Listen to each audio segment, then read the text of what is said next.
नमस्कार दोस्तों। दोस्तों, आप सबका स्वागत है मेरे YouTube चैनल पे। दोस्तों, आज इस वीडियो के माध्यम से मैं आप लोगों को एक कुछ बातें आज शेयर करने वाला हूं। जैसे कि आपने टॉपिक तो पढ़ ही लिया होगा कि टॉपिक है कि अगर उत्तर प्रदेश सरकार जो वर्तमान में है, अगर उसने ये कार्य ना किए तो इस बार सत्ता में वापसी बहुत मुश्किल होने वाली है। क्योंकि इस बार ना तो मोदी जी और ना ही योगी आदित्यनाथ जी के चेहरे का इतना महत्व अब रह गया है कि लोग अब चेहरे को देख के वोट दें। क्योंकि पिछले 10 सालों से जो उत्तर प्रदेश में हुआ है, वैसे तो उत्तर प्रदेश में कई विकास कार्य हुए हैं, लेकिन ये विकास कार्य सिर्फ कुछ जिलों और कुछ क्षेत्रों तक ही सीमित रहे हैं।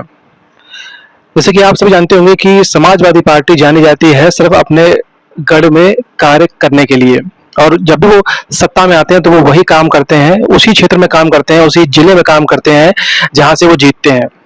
बाकी जिलों जहां से उन्हें वोट नहीं मिलता वहां वो कार्य नहीं करते। लेकिन भाजपा इसका उल्टा करती है। भाजपा क्या करती है कि जिस जिले से इनको वोट मिलता है उस जिले को ये लोग समझते हैं कि यहाँ के लोग तो हमें वोट दे ही देंगे, और ये कार्य करते हैं उन क्षेत्रों में जहाँ से इनको वोट नहीं मिलता, जैसे फिरोजाबाद में, जैसे मैनपुरी में, और जैसे और क्षेत्र हैं वहाँ पर। इसीलिए इससे क्या होता है कि जो क्षेत्र फिरोजाबाद जैसे क्षेत्र हैं और जो मैनपुरी जैसे क्षेत्र हैं, वो वहाँ से तो कभी वोट मिलना ही नहीं है भाजपा को, क्योंकि वहाँ का डेमोग्राफिक्स ऐसा है कि वहाँ से सपा को ही वोट मिलता है। इसलिए वहाँ कार्य करके ये लोग वहाँ कार्य तो करते हैं, वहाँ डेवलपमेंट भी करते हैं, लेकिन अपने क्षेत्र में जो इनका खुद का गढ़ होता है जहाँ से इनको वोट मिलता है वहाँ ये कार्य नहीं करते। और इसी कारण क्या होता है कि इनके जो खुद के जो गढ़ होते हैं, खुद के जो क्षेत्र होते हैं, वहां से इनको एक दो बार तो वोट मिलता है, लेकिन फिर बाद में धीरे धीरे वोट परसेंटेज कम होने लगता है। फिर वहां की जनता भी ये सोचती है कि जब विकास कार्य इन्हें उन्हीं जिलों में करना है जिन जिलों में से समाजवादी पार्टी को वोट मिलता है, या जिन जिलों से मुख्यमंत्री आते हैं, या जिन डिस्ट्रिक्ट से वित्त मंत्री आते हैं, अगर उन्हीं डिस्ट्रिक्ट में काम करना है तो फिर हम वोट क्यों दें। तो इसीलिए इस बार लड़ाई बहुत कड़ी है, और इस समय समाजवादी पार्टी जो है वो भरपूर टक्कर दे रही है भाजपा को। और अगर भाजपा ने ये कार्य, लगभग 8 महीने रह गए हैं इलेक्शन होने में विधानसभा के, अगर भाजपा ने जल्द से जल्द ये कार्य नहीं किए जिनके बारे में मैं अभी आपको बताने जा रहा हूँ, तो इस बार सत्ता में वापसी भाजपा की बहुत मुश्किल होने वाली है। क्योंकि इस बार जो लोग हैं वो काफी परेशान भी हैं, और काफी लोगों के अंदर ये भी भावना है कि इस सरकार में पिछले 10 सालों में जिलावाद और क्षेत्रवाद भरपूर तरीके से हुआ है। जिस प्रकार का जिलावाद समाजवादी पार्टी में होता था वैसा तो नहीं, लेकिन फिर भी इस बार भरपूर मात्रा में पिछले 10 सालों में क्षेत्रवाद और जिलावाद हुआ है। क्योंकि आप अगर क्षेत्रवाद को लें तो पूर्वांचल में कई ऐसे बड़े कार्य हुए हैं, लेकिन वैसे कार्य मध्य यूपी और वेस्टर्न यूपी में नहीं हुए, और मध्य यूपी में तो बिल्कुल ही नहीं हुए। और मध्य यूपी में भी कुछ जिले ऐसे हैं, जैसे शाहजहांपुर, क्योंकि वो वित्त मंत्री का क्षेत्र है, तो वहां पर कई विकास कार्य हुए हैं, जैसे नगर निगम प्रस्ताव और विकास प्राधिकरण प्रस्ताव, और कई ऐसे पुल और कई ऐसे रोडों के प्रस्ताव वहां पास किए गए, जिससे डेवलपमेंट शाहजहांपुर में तो हुआ, लेकिन वहीं से लगे हुए एक जिले फर्रुखाबाद में विकास के नाम पर कुछ नहीं किया गया, सिर्फ वादे किए गए। मैं खुद फर्रुखाबाद से आता हूँ,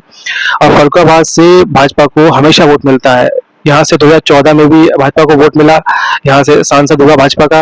और यहाँ से 2022 में भी 2017 में भी वोट मिला, यहाँ से 4 एमएलए चुन के गए भाजपा के। फिर 2022 में भी, फिर 2019 में भी वोट मिला, यहाँ से सांसद बना भाजपा का। उसके बाद 2022 में भी वोट मिला, यहाँ से 4 एमएलए फिर बने भाजपा के। उसके बाद फिर अभी 2024 में इलेक्शन हुआ, फिर वहां से लोकसभा के इलेक्शन में यहाँ से सांसद जीत के गए भाजपा के। लेकिन फिर भी पिछले 10-15 सालों से फर्रुखाबाद को बिल्कुल अछूता छोड़ के रखा हुआ है, बिल्कुल लावारिस छोड़ के रखा गया है। यहाँ किसी प्रकार का कोई विकास कार्य नहीं हुआ। यहाँ पर वर्षों से लटका नगर निगम प्रस्ताव भी अभी तक पारित नहीं हो पाया, बल्कि इससे छोटे शहर जैसे शाहजहांपुर और फिरोजाबाद जैसे शहर नगर निगम बन चुके हैं, और विकास प्राधिकरण भी स्थापित हो चुके हैं। लेकिन फर्रुखाबाद में हर बार यहाँ के नगर पालिका की सीमा विस्तार को रोक दिया जाता है, उसकी फाइल आगे नहीं बढ़ाई जाती, ताकि फर्रुखाबाद को नगर निगम ना बनाना पड़े। दोस्तों, ये यहाँ के जनप्रतिनिधियों की भी एक बड़ी असफलता है, लेकिन अगर सरकार चाहे तो बहुत कुछ कर सकती है। और दोस्तों, इसी प्रकार जो आप जानते हैं कि 10 सालों से सत्ता में स्थापित भाजपा को लेकर इस बार एंटी इनकम्बेंसी भी है और काफ़ी जो यूजीसी जैसे कानूनों को लेकर काफ़ी विरोध भी भाजपा का इस बार हो रहा है। भाजपा का जो मूल वोटर है, सवर्ण वोटर, वो भी इस बार भाजपा को वोट न देने की बात कर रहा है। और वहीं समाजवादी पार्टी का जो पीडीएफ फॉर्मूला है, वो काफ़ी हद तक 2024 में उनके लिए लाभदायक रहा और 2027 के विधानसभा इलेक्शन में भी वो समाजवादी पार्टी को खासा फायदा पहुंचा सकता है। अब ये बात करते हैं कि अगर अब भाजपा को अपने गढ़ बचाने हैं, जो भाजपा के गढ़ नहीं है वो तो भाजपा भूल ही जाए, वहां पे भाजपा कितना भी कार्य कर ले, कुछ भी विकास कार्य कर ले, वहां से तो वोट मिलना ही नहीं है। लेकिन जो भाजपा के खुद के गढ़ हैं, अगर भाजपा ने वहां जल्द से जल्द कोई बड़े विकास कार्य की नींव नहीं रखी, वैसे अब 8 महीने रह गए हैं, 8 महीने में कोई बड़ा विकास कार्य हो तो सकता नहीं है, लेकिन फिर भी जनता को खुश करने के लिए, जैसे फर्रुखाबाद जैसे क्षेत्र है, यहाँ से हमेशा बीजेपी को वोट मिलता है, अगर वहां कोई बड़े विकास कार्य की योजना अगर नहीं लाई भाजपा, तो ये फर्रुखाबाद की सीट जो भाजपा के लिए बहुत आसान मानी जाती थी, क्योंकि यहाँ ज्यादातर जो वोटर है वो भाजपा का ही वोटर है।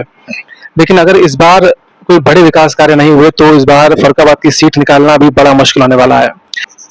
दोस्तों, एक बात और है जो भाजपा के लिए बहुत ही चिंता का विषय है, वो ये है कि इस बार भारतीय जनता पार्टी के लिए उत्तर प्रदेश के जो इलेक्शन होने वाले हैं 2027 के विधानसभा इलेक्शन, उनमें जो सपा के गढ़ है, जैसे मैनपुरी और फिरोजाबाद, ये सीटें निकालना तो भाजपा के लिए आसान है, लेकिन इस बार अपने खुद के गढ़ निकालना भाजपा के लिए बहुत मुश्किल होने वाला है। क्योंकि मैं अपने ही क्षेत्र की बात करता हूँ, फर्रुखाबाद की, यहाँ से भारतीय जनता पार्टी को हमेशा वोट मिलता है, भरपूर वोट मिलता है, क्योंकि यहाँ का जो वोटर है वो भाजपा को ही सपोर्ट करता है। लेकिन पिछले 10 सालों से 15 सालों से कोई विकास कार्य फर्रुखाबाद में नहीं हुए। यहाँ का पांचाल घाट का पुल टूटा हुआ है, यहाँ पर जो छिबरामऊ फर्रुखाबाद रोड पे जो काली मेहदी का पुल है वो टूटा हुआ है, और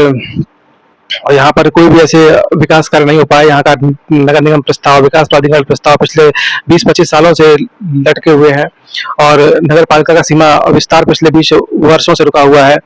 और इसीलिए जो इस बार भारतीय जनता पार्टी के लिए अपने खुद के गढ़